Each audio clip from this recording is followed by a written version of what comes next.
Hi, welcome again to another episode of Agenda AWANI, a very special one recorded right here at the World Economic Forum 2017 in Davos. This is the interview room at the Media Village. I must say that because this is the first time AWANI has earned the honor of being an accredited media, and not many media get that honor without much difficulty because it's select only, and what that means is I have select group of people that I can interview and have access to, and one of the more astounding one is Professor Evelyn Rupert, the Professor and Director of Research in the Department of Sociology at Goldsmiths, University of London.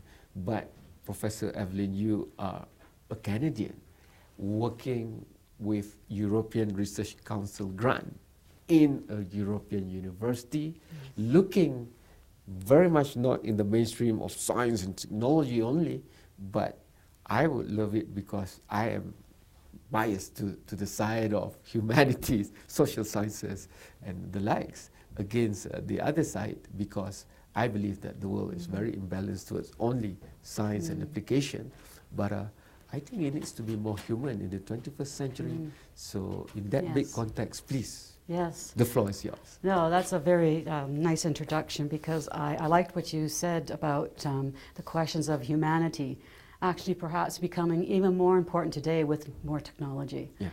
Especially with talk of artificial intelligence, machine learning, Internet of Things, driverless cars. The big question is who's making decisions, and how are decisions in terms of their moral, normative, or political values being done through data. So I think this is actually becoming ever more pressing, especially as a lot of people who work with big data, whatever you might mean by that, and I'll maybe give you my thoughts on it. One of our challenges is how to understand and interpret and make meaning out of data. We are very good in technology corporations now for collecting that data, drawing patterns, you know, showing it through visualizations, etc., but understanding its meaning and how that data came into being is a big question, not only of, let's say, mobile phone operators, but also social media platform owners who increasingly want to understand how it is that data gets made through the actions of people. Yes. A case in point is good for the layman to get involved early on. We might not know what big data analytics actually refer to, but we know Facebook, we know Twitter, and we do know that they have big data and big data analytics approaches, because suddenly they suggest this thing to us and that thing to us, which means they have a record and they study what we put as data on their platform. Where this comes into context in real life, if I give a case of example, in the case, sadly, of terrorism, the same channels that's being used for all these platforms are the same channels being used for the negative side of humanity effectively. And that creates not a scientific technological issue, but now more of a human issue of access, freedom, privacy, and security. So I think if we compare the internet and data to other aspects or spaces of society that we're all a part of, we know that those kinds of tensions exist everywhere. And this space of humanity is no different.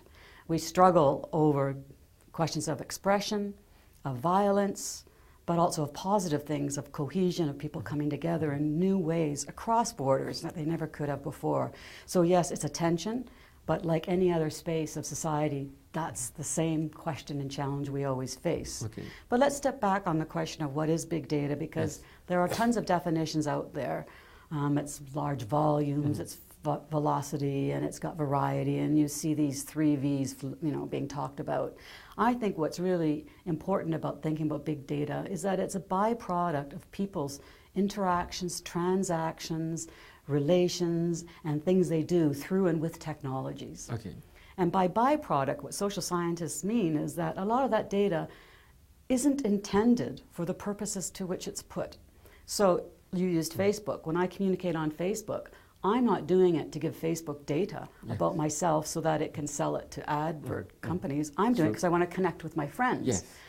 There are other things that come out of it that then become a byproduct and produce large volumes that analytically can then come to say something about the networks that I am forging and being a part of, but that I don't intend when I go on or when I carry my mobile phone around. I'm using the phone to communicate, not to provide data about my location, my activities, my movements, etc. So it's that byproduct aspect of it that's really fascinating. If you think of old ways that we as social scientists and as governments and as corporations have collected data, we've gone around and asked people, done surveys and censuses. We collect it for a purpose. We want to know about something. Well, now the data is generated through people's everyday activities, and it's being repurposed for other reasons and for other objectives, and some of which are problematic for some people, such as surveillance, but also possibly good in people being able to see data about their own health activities through now health and fitness apps, and being able to become a healthier person. So there are two sides to this form of data and the way it's being interpreted and taken up. And I guess in the 21st century, we all want fast change, immediate in some instances. But maybe in the thinking, moving towards big data before, the thinking of what is going to impact was not there. The thinking was just on how and what it is and how it's going to be applied.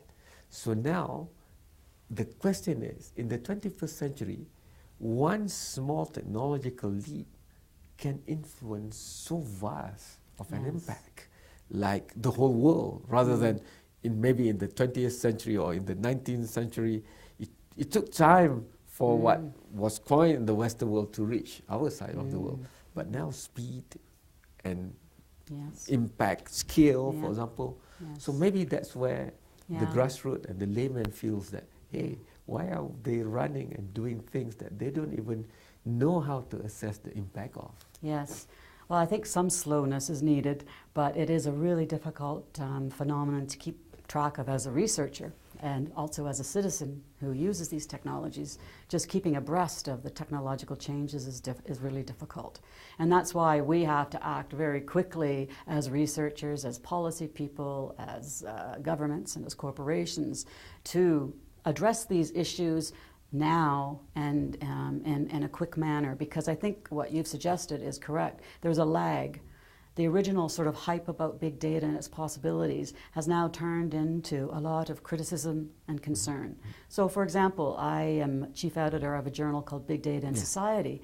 In the early days, there was much more sort of positive talk about it, and now if you follow the journal articles, there's much more critical discussion and debates about issues of privacy, ethics, etc., and the kind of exclusionary impacts. At the same time, also wonderful possibilities of groups cutting across borders. We're talking about Malaysia here today. People in Malaysia can and do connect up with people in far reaches of the world in ways they never were able to before. And I think especially people who migrate. You mentioned I'm Canadian. One of the ways I keep in contact with my networks in Canada is through social media platforms. And we know this phenomenon is very important for a lot of people. It maintains our lives and connections across, huge geographies and sometimes cultures too. I think that is really, the promise and possibility. I think our challenge is how can we really maintain that and also still tap into the resource that big data can provide for also improving societies and improving health and well-being, because it is there. I think in health especially we see huge strides that can happen through the provision and sharing of data and knowledge about health and conditions. So that, I think, challenging that or managing that tension is really.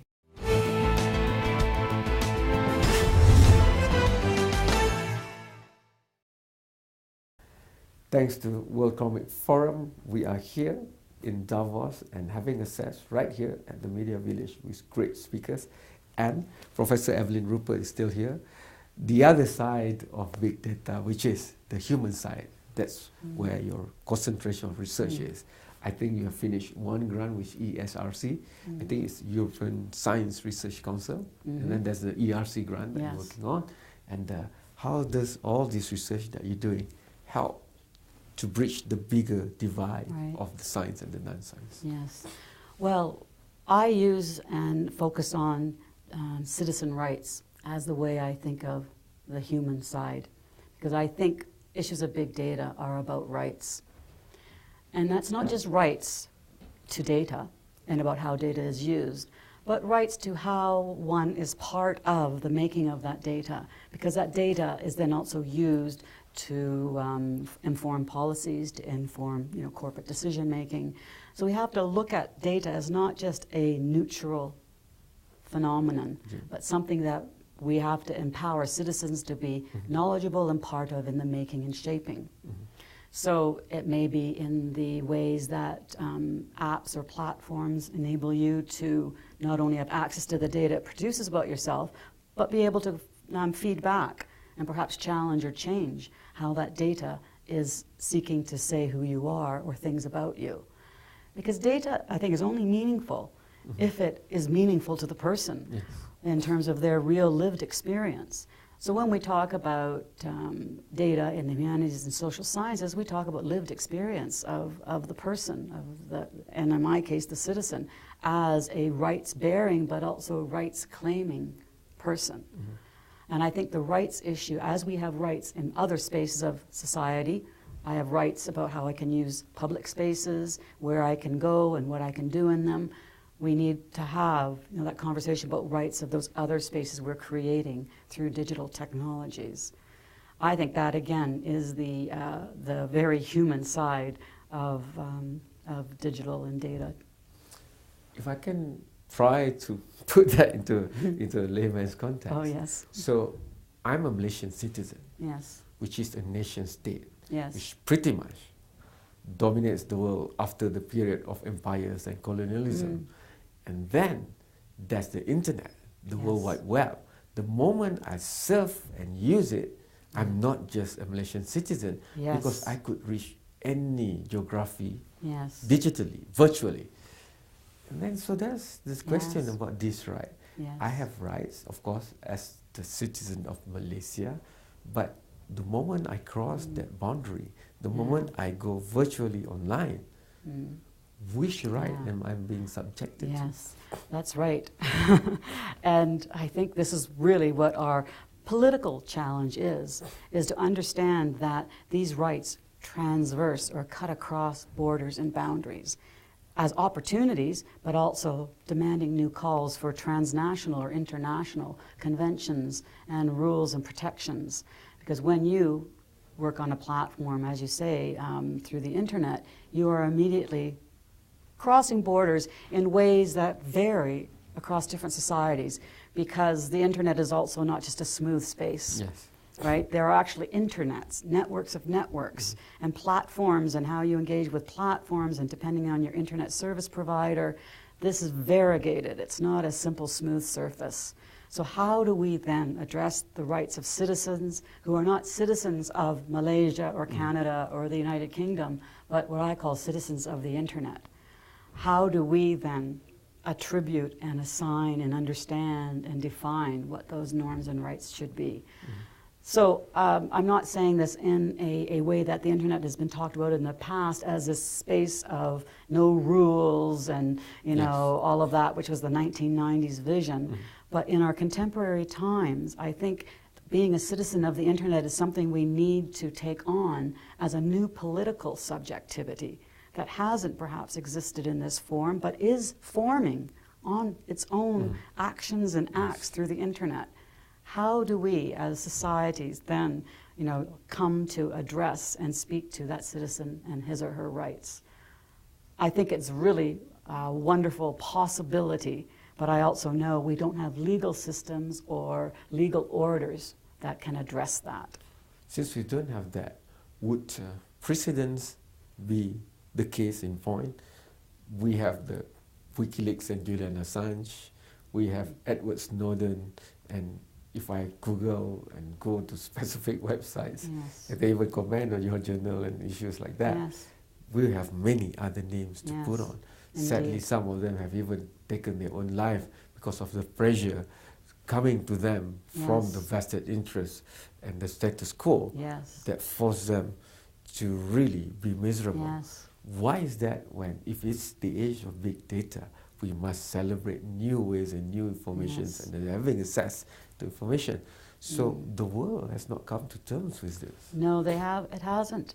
And it's interesting, like when you mentioned Edward Snowden has addressed himself to citizens, not just American citizens, because the kinds of data sharing of the NSA and other surveillance security companies and governments, he noted that this is beyond America.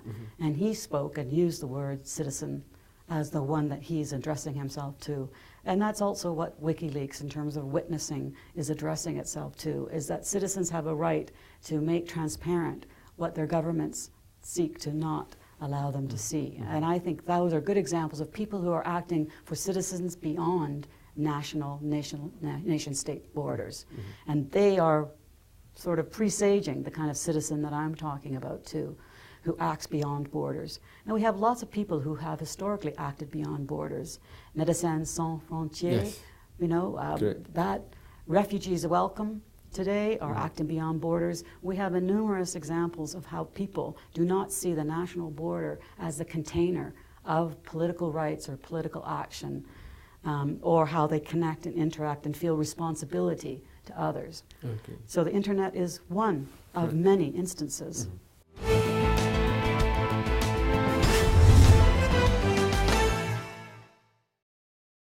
Never enough time with great people, but the few minutes that I have left with Professor Evelyn Rupert in the typical Asian way, I'm going philosophical a bit on this, and I know we're talking about big data and digital economy, but the internet is supposed to be the new way for humankind.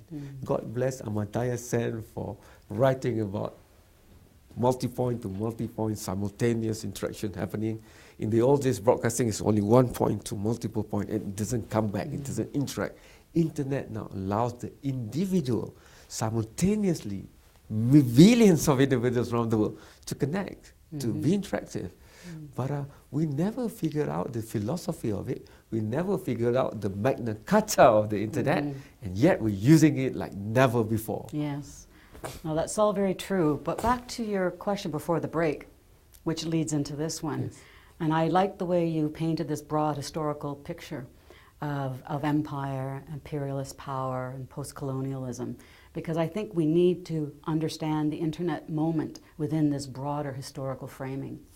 At this forum, we have this notion of the Fourth Industrial Revolution. Yes.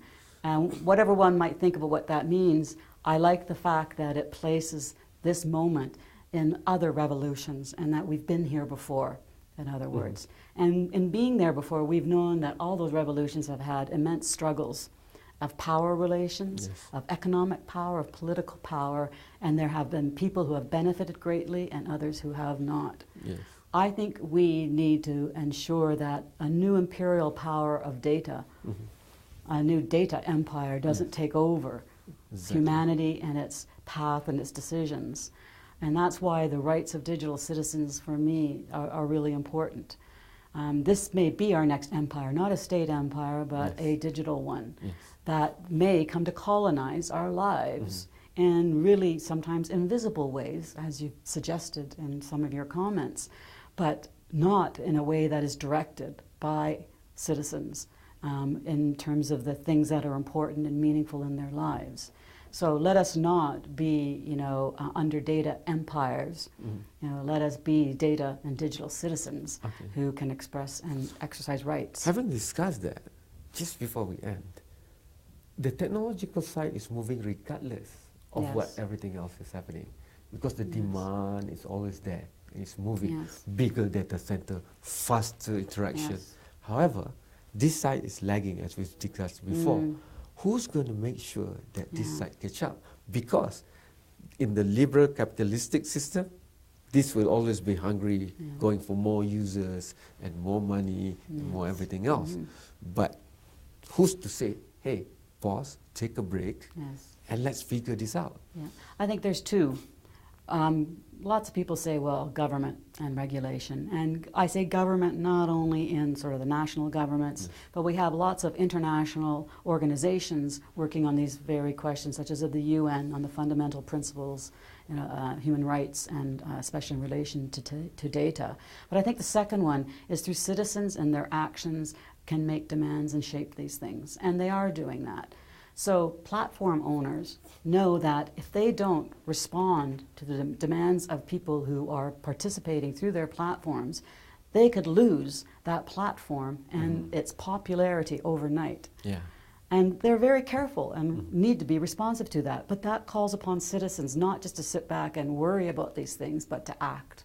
And I think through acting, and not just asking governments in our words, protect me and, open up this platform to me, but through their actions can make a difference. And I think that's where, from the bottom up, it needs to come. From the top down, it needs to make those principles, rules, Magna Cartas available, but it's through the actions of people, too, that we know historically these things are changeable. So many more things to do, but for us, I'm just going to moonshot this. Algorithm is determining whether we have a job or not. Yes. If I'm an Uber driver, my performance fall below and I'm out. AI, artificial intelligence, is being talked about here at World Economic Forum. It's being linked to the fourth industrial revolution. It will be linked to algorithm and how you make sense of the word. I've seen social enterprises, to be fair, discussion. Eduardo, a very nice geeky of Brazil, 5 million public school students benefiting from that, closing the gap because AI helps them personalize their study plan. But imagine decisions, important ones, even maybe medical and life and death, being made not by humans, but machine intelligence. Well, I think one of the biggest oxymorons, that English term, which I really like, is artificial intelligence. Because the intelligence always has humans behind it. There is no such thing as an algorithm or any form of AI that doesn't have programmers and coders and system engineers taking and making decisions and configuring how those algorithms operate. So humans are always already involved and part of it. But I think the ethics of algorithms and of AI are the big touch issues, more than big data perhaps. It's about the computational systems and analytics and the kinds of discriminations that they are making in terms of the life chances of people, not just about their health, but their access to insurance or whether they're going to become a target of police surveillance. These are really critical moral, ethical, and political decisions, and we need to have standards and I think regulations on their use and deployment. If ever you enter politics and become a politician, I'll vote for you and your party. Thank you so much. Thank you. I know you flew a long way to be here and you're so busy, but just before we end, what have been your take from the discussions that you have had here? In this question? No, in the whole of WEF and the sessions. Well, I'm really interested in how there isn't a consensus, but lots of different voices, which was not what I would have expected. I have met so many really interesting people, from artists, from activists, from NGOs, and also people from business and corporations and governments who are asking and posing these very questions. It's in the air, and I found myself very much at home being able to engage people in these kinds of conversations, and especially with you. It's been a real pleasure. Yeah, I'm glad because I share the same feelings. So it's not just the elites of the elites dominating WEF, but everything else also. Thank you so much, Professor Evelyn Rupert, Goldsmiths, Museum of London. That's the place for you to go if you want to find out more. We'll keep on trying to put Professor on the air, but that's all the time we have for today. Thanks to World Economic Forum for making it possible for AWANI to be accredited this time, to be at the Media Village, having access to great people like Professor Evelyn Rupert. Good night and goodbye, and we'll see you in another episode of Agenda AWANI very soon. This has been Kamarul Bahari Narun reporting from Davos together with producer A.K. Shafizan Johari and cameraman Rizal. Goodbye. Thank you so much. Thank you.